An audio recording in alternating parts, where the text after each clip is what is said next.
오늘 우리에게 주시는 살아계신 하나님의 말씀은 신약성경 요한일서 1장 5절에서 10절의 말씀입니다.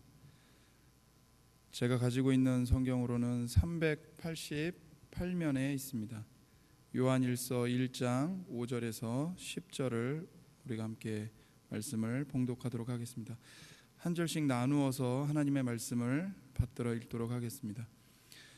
우리가 그에게서 듣고 너희에게 전하는 소식은 이것이니 곧 하나님은 빛이시라 그에게는 어둠이 조금도 없으시다는 것이니라.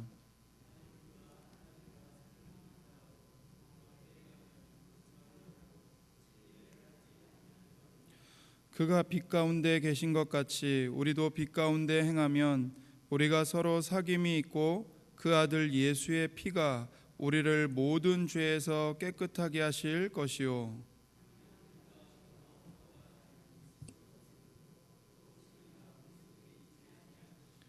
만일 우리가 우리 죄를 자백하면 그는 미쁘시고 의로우사 우리 죄를 사하시며 우리를 모든 불의에서 깨끗하게 하실 것이요. 만일 우리가 범죄하지 아니하였다 하면 하나님을 거짓말하는 이로 만드는 것이니 또한 그의 말씀이 우리 속에 있지 아니하니라. 아멘. 태초부터 곧 맨 처음에 하나님의 말씀이 있었습니다. 이 말씀은 생명의 말씀인데 이 생명의 말씀이 사람들이 듣고 또 보고 만질 수 있도록 사람들 가운데 나타났습니다. 바로 성육신 하신 예수님이십니다. 예수님은 본래 하나님 아버지와 영원히 함께 계셨던 아들 하나님이신데 사람이 되셔서 사람들에게로 오셨고 영원한 생명을 주셨습니다. 이 생명의 말씀을 듣고 보고 만진 자들은 이 생명의 말씀의 증인이 되어서 생명의 말씀을 증언하지 않을 수가 없었습니다. 그런데 이 생명의 말씀이 전파되는 곳마다 사귐이 일어납니다. 말씀을 전하는 자와 듣는 자들 사이에 사귐이 일어납니다. 성도들이 서로 사랑의 사귐을 나누게 됩니다. 그런데 더 놀라운 것은 이 사귐이 영원하신 삼위일체 하나님과의 사귐 속으로 이어집니다. 이것이 얼마나 영광스러운 신비인지 모릅니다. 이 땅에 사는 사람들이 영원하신 하늘에 계시는 삼위일체 하나님과의 사랑의 사귐을 함께 나누게 되니 사람들에게는 이 세상의 그 무엇과도 비교할 수 없는 최고의 영광을 누리게 됩니다. 그래서 이 생명의 말씀은 사람들에게 참된 기쁨을 가져다 줍니다. 사람들에게 예수님에 대한 믿음을 주고 또 삼위일체 하나님과의 사귐 속으로 들어갈 수 있도록 인도하기 때문이지요. 그러므로 생명의 말씀을 듣고 예수님을 믿는 것이야말로 최고의 복입니다. 그런데 이제 사도 요한은 삼위일체 하나님과 사귐이 있다고 말하면서 잘못된 삶을 사는 자들에 대해서 언급합니다. 우리가 함께 읽은 5절과 6절을 한 번 더 읽도록 하겠습니다. 우리가 그에게서 듣고 너희에게 전하는 소식은 이것이니 곧 하나님은 빛이시라 그에게는 어둠이 조금도 없으시다는 것이니라. 만일 우리가 하나님과 사귐이 있다 하고 어둠에 행하면 거짓말을 하고 진리를 행하지 아니함이거니와. 사도 요한은 만일 우리가 하나님과 사귐이 있다고 말하면서 우리가 어둠에 행한다면 우리는 거짓말을 하고 있는 것이고 진리를 행하지 않는 것이라고 말합니다. 나는 하나님과 친밀한 사귐을 갖고 있다.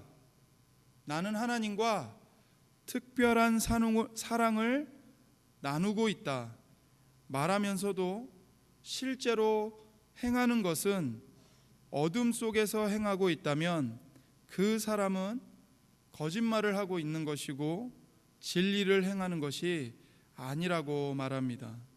왜냐하면 하나님은 빛이시기 때문입니다. 하나님께는 어둠이 조금도 없으시기 때문이라고 말합니다. 그렇다면 우리가 어둠 가운데서 행한다는 것은 무엇을 말하는 것일까요? 요한일서 전체를 봤을 때 이 어둠 가운데서 행한다는 것은 이 빛이신 하나님의 말씀을 떠나서 자기 마음대로 사는 것입니다. 그리고 하나님의 계명을 지키지 않는 것이요, 육신의 정욕과 안목의 정욕과 이생의 자랑을 사랑하여 이 세상에 있는 것들을 사랑하는 것입니다. 또한 하나님의 아들이신 예수님께서 우리와 같은 사람이 되어, 즉 성육신 하셔서 이 세상에 오셨다는 것을 부인하는 것, 그것이 어둠 가운데서 행하는 것이다 라고 요한은 말합니다. 그런데 이것들은 이제 죄에 대한 어둠에 대한 그 포괄적인 표현입니다. 그런데 사도 요한이 요한일서에서 어둠에 대해서 구체적으로 언급하는 죄가 있습니다. 그리고 요한은 그 죄를 요한일서에서 반복해서 언급을 합니다. 그러니 우리는 그 죄가 무엇인지를 살펴볼 필요가 있습니다. 요한일서 2장 9절과 11절을 함께 읽도록 하겠습니다. 요한일서 2장 9절과 11절 말씀입니다. 빛 가운데 있다 하면서 그 형제를 미워하는 자는 지금까지 어둠에 있는 자요. 11절을 보겠습니다. 그의 형제를 미워하는 자는 어둠에 있고 또 어둠에 행하며 갈 곳을 알지 못하나니 이는 그 어둠이 그의 눈을 멀게 하였음이라. 여기서 사도 요한은 어둠이 무엇인지를 구체적으로 말합니다. 그것은 바로 형제를 미워하는 것입니다. 하나님의 은혜로 죄 용서를 받고 함께 하나님의 가족이 된 믿음의 형제, 주님의 몸된 교회에 함께 연합되어서 한 몸을 이루고 있는 그 지체들, 형제들을 미워하는 자는 여전히 어둠 속에 있다고 말합니다. 어둠이 그의 눈을 멀게 하여서 그로 하여금 어디로 가야 할지 모르고 헤매게 된다고 말하지요. 동일한 믿음으로 한 교회 안에 연합하고 하늘 가족으로 만나게 된 형제들을 미워하는 것이 어둠 속에서 행하는 죄라고 말합니다. 그러면서 요한은 뒤에서 2장에서 4장에서 3장에서 계속해서 형제를 미워하는 것이 얼마나 큰 죄인지를 반복해서 말합니다. 그래서 사도 요한은 1장 7절에서 우리에게 이렇게 말씀합니다. 1장 7절에 그가 빛 가운데 계신 것 같이 우리도 빛 가운데 행하면 우리가 서로 사귐이 있고 그 아들 예수의 피가 우리를 모든 죄에서 깨끗하게 하실 것이요. 하나님께서 빛 가운데 계신 것 같이 우리도 빛 가운데 행하면 우리가 서로 사귐이 있다라고 말합니다. 여기서 이 행한다라는 이 동사는 한 걸음씩 걸어가다라는 말입니다. 그러니까 하루하루 그 일상생활을 살아가는 것을 의미합니다. 그래서 우리가 하나님처럼 빛 가운데에서 걸어가면 우리가 서로 사귐이 있다고 말을 합니다. 우리가 빛 가운데서 행한다면 일상생활에서 형제를 사랑하게 되고 하나님의 아들이신 예수님의 피가 우리를 모든 죄에서 깨끗하게 하신다고 말합니다. 그래서 형제 사랑이 빛 가운데서 행하는 것이랍니다. 그래서 1장 6절 말씀은 우리가 하나님과 사귄다고 말하면서 하나님의 자녀인 형제, 교회에서 만나는 다른 형제를 미워하고 있다면 우리는 거짓말을 하는 자들이고 여전히 어둠 가운데서 행하는 자들이고 진리를 행하지 않는 것이라고 말하는 것입니다. 그러나 우리가 하나님을 사랑한다면 하나님은 빛이시고 어둠이 조금도 없으시기 때문에 우리는 빛 가운데서 행할 수밖에 없다고 말을 합니다. 우리가 하나님을 사랑하면 하나님을 닮을 수밖에 없다고 말합니다. 이 말씀이 이제 우리에게는 큰 부담으로 느껴집니다. 왜냐하면 우리가 어두움 가운데서 행하는 모습을 많이 보이기 때문이지요. 하나님은 빛이시고 하나님께는 어둠이 조금도 없으시기 때문에 엄밀한 의미에서 빛이신 하나님과 사귀려면 우리는 완전한 빛이어야만 하고 어둠이 조금도 없어야만 합니다. 조금이라도 죄를 가지고는 우리는 하나님 앞에 나아갈 수가 없습니다. 사람이 보기에 아주 작은 죄라 할지라도 죄를 가지고는 하나님 앞에 맨 얼굴로 설 수가 없습니다. 사도 요한은 8절과 10절에서 만일 우리가 나는 죄가 없다고 말하면 그것은 스스로를 속이는 것이고 진리가 우리 속에 있지 않는 것이고 만일 우리가 범죄하지 않았다고 말한다면 하나님을 거짓말하는 이로 만드는 것이고 하나님의 말씀이 우리 속에 있지 아니하는 것이라고 말합니다. 죄를 범하지 않았다고 말하는 사람은 있을지 몰라도 죄를 범하지 않은 사람은 아무도 없다고 말합니다.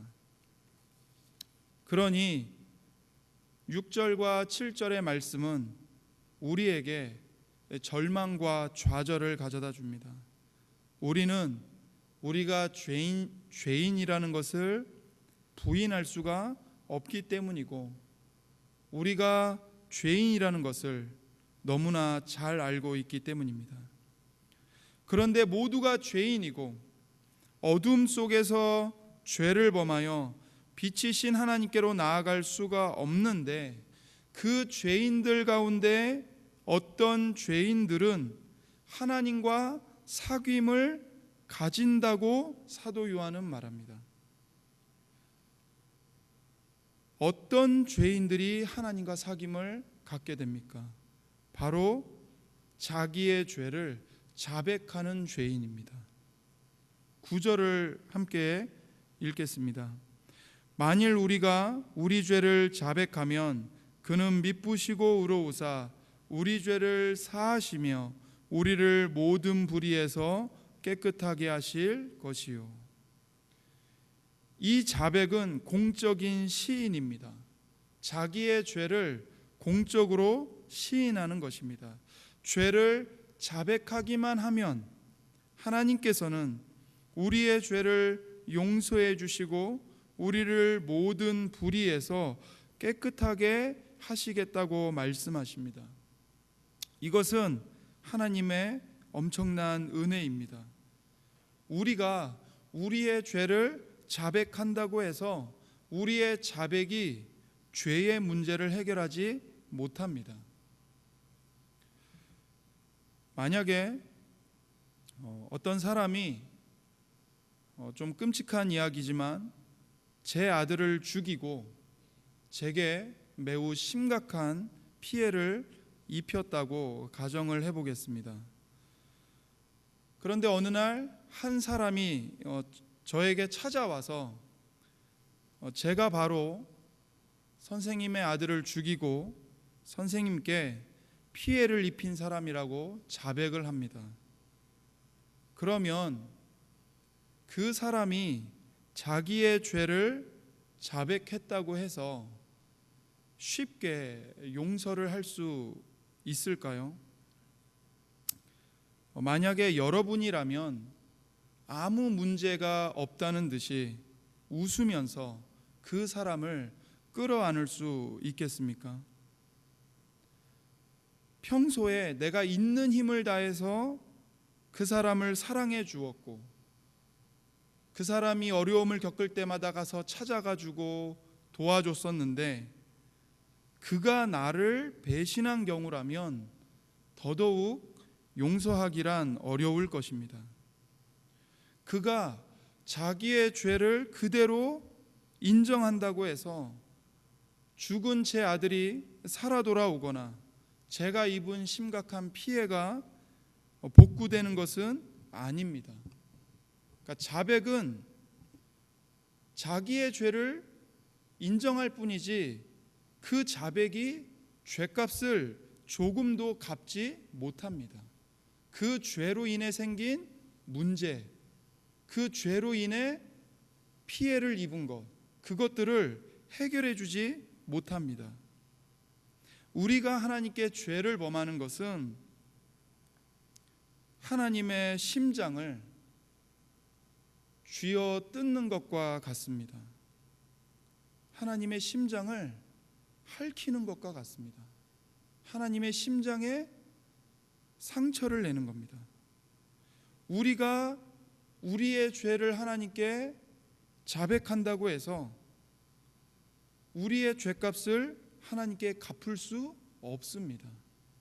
하나님께서 입으신 그 모독, 하나님이 입으신 그 상처, 그 피해를 우리가 갚을 수 없고 회복시켜 주지 못합니다. 자백은 그저 나의 죄를 시인하는 것에 그치기 때문입니다. 그럼에도 불구하고 하나님께서는 우리가 우리의 죄를 자백하기만 하면, 진실하게 우리의 죄를 자백하면 우리의 죄값을 하나님께서 대신 지불하시고 우리의 모든 죄를 용서하시고 모든 불의에서 우리를 깨끗하게 하실 뿐만 아니라 하나님과의 사귐 속으로 다시 품어주시겠다고 말씀하십니다. 9절 말씀은 하나님이 미쁘시고 의로우시기 때문에 우리의 죄를 용서하신다고 말씀하십니다. 미쁘시다는 말은 신실하시다는 말씀이죠. 그런데 하나님이 미쁘시고 의로우시기 때문에 우리의 죄를 용서하신다는 말은 어떻게 보면 어울리지 않는 말입니다. 왜냐하면 신실하신 하나님이시기 때문에 오히려 신실하지 못한 우리들을 다 내치셔야 합니다. 의로우신 하나님이시기 때문에 불의한 우리들을 심판하셔야 합니다. 그런데 역설적으로 하나님은 신실하지 못한 우리를 내치시는 게 아니라 오히려 하나님의 신실하신 팔로 우리를 끌어 안으십니다. 의로우신 하나님께서 불의한 우리를 심판하시는 게 아니라 오히려 하나님의 의로 우리의 죄값을 대신 지불하시고 하나님의 의를 우리에게 덧입혀 주십니다.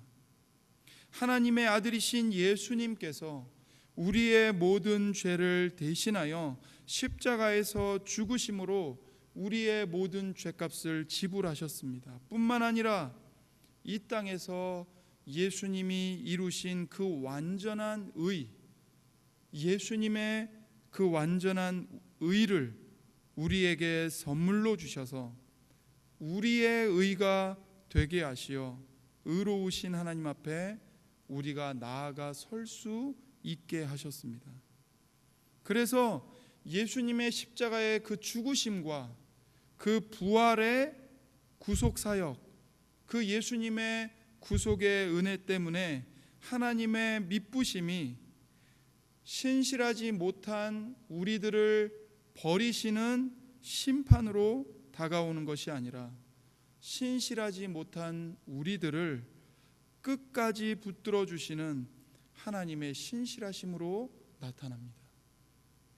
하나님의 의가 우리를 정죄하는 것이 아니라 오히려 우리를 의인으로 인정해 주시는 칭의로 우리에게 선물로 주어지는 것입니다. 이 놀라운 이 용서의 은혜가 누구에게 주어집니까? 모든 죄인들에게 주어지는 게 아닙니다. 바로 자기의 죄를 진실하게 하나님께 자백하는 죄인들에게 주어집니다. 여기에 죄를 자백한다는 동사가 있는데 이 동사는 요한일서에서 또 나옵니다. 어디에 나오냐면 4장 15절에 나옵니다. 요한일서 4장 15절 말씀입니다. 누구든지 예수를 하나님의 아들이라 시인하면 하나님이 그의 안에 거하시고 그도 하나님 안에 거하느니라. 누구든지 예수를 하나님의 아들이라 시인하면, 여기 시인한다는 동사가 1장 9절에 자백한다는 단어와 같은 동사입니다. 무슨 말입니까? 예수님을 하나님의 아들로 믿고 시인하는 자들만이 자기의 죄를 하나님께 자백할 수 있습니다.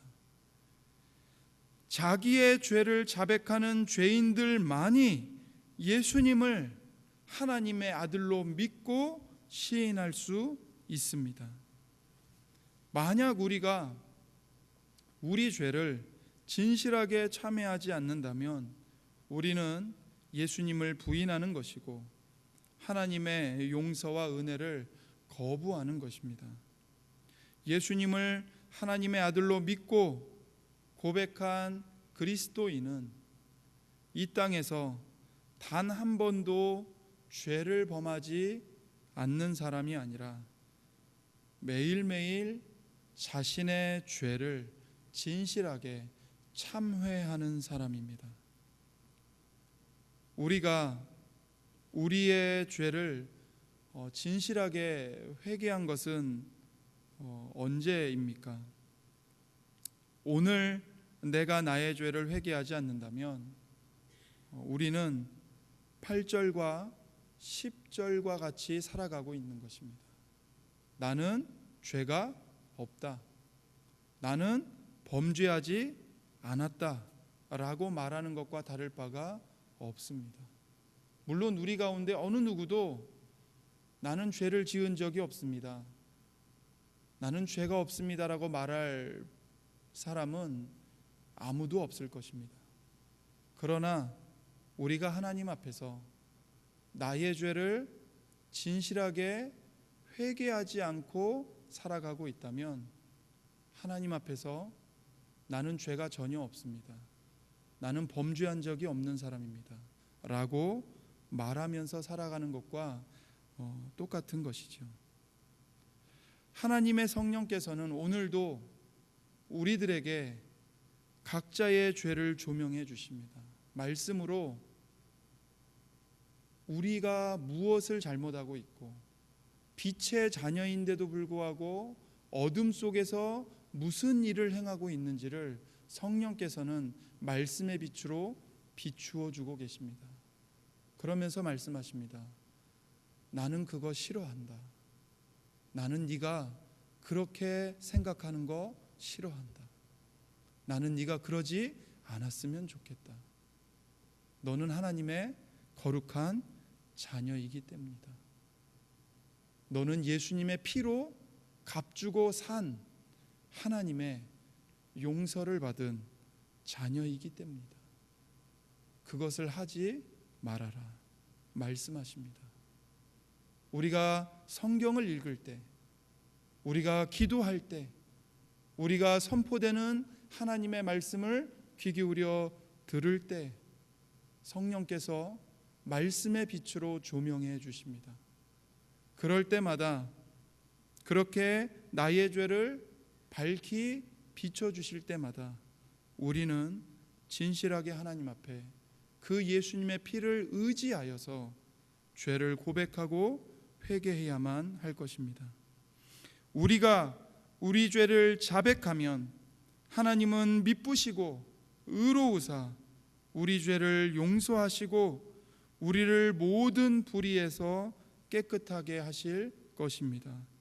이 약속의 말씀을 믿으시고 진실로 죄를 회개하면서 삼위일체 하나님과 사랑의 사귐을 누리는 우리 모두가 되기를 바랍니다. 기도하겠습니다. 하나님 아버지, 은혜와 사랑을 감사합니다. 정말 우리는 어둠 속에서 행하던 어둠의 죄인들이고 어둠의 노예들이었습니다. 하나님, 그러나 하나님께서 하나님의 아들이신 예수님의 그 피로 우리의 모든 죄값을 다 지불하시고 우리가 하나님을 모독하고 하나님께 피해를 입힌 그 모든 죄를 용서해 주시고 뿐만 아니라 우리를 삼위일체 하나님과의 사귐 속으로 들어오게 하셔서 하나님의 특별한 사랑의 사귐을 우리로 하여금 누리게 하여 주시니 참으로 감사합니다. 하나님, 그 하나님과의 사귐을 가로막는 나의 죄, 우리의 죄를 하나님 앞에서 매일매일 자백하고 회개하기를 힘쓰는 우리 모두가 되게 하여 주옵소서.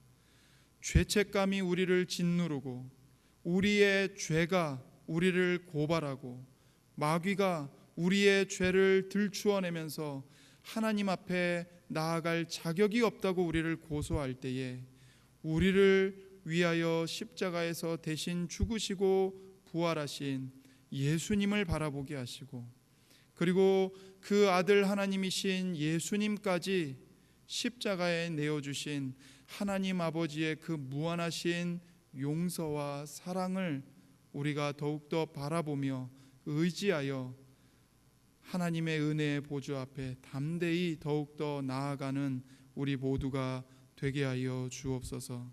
감사를 드리며 우리 구주 예수님의 이름으로 기도드립니다. 아멘.